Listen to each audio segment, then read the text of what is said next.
দলিল আছে কিন্তু রেকর্ড অন্যের নামে। এখন কি করবেন? আপনার নামে মিউটেশন করাতে পারছেন না? চিন্তার কোনো কারণ নেই। বরাবরের মতো আমি রয়েছি তৌফিক আপনাদের সাথে।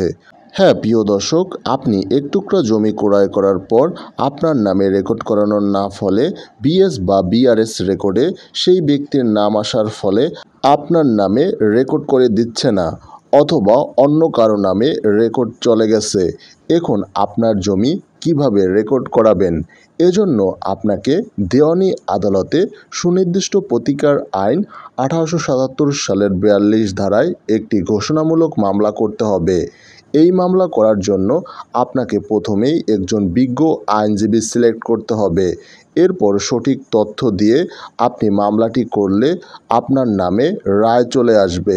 এই রায় নিয়ে সেটেলমেন্ট কর্মকর্তার কাছে জমা দিলে সেটেলমেন্ট কর্মকর্তা আপনার তথ্য যাচাই বাছাই করে আপনার নামে রেকর্ড সংশোধন করে দেবে।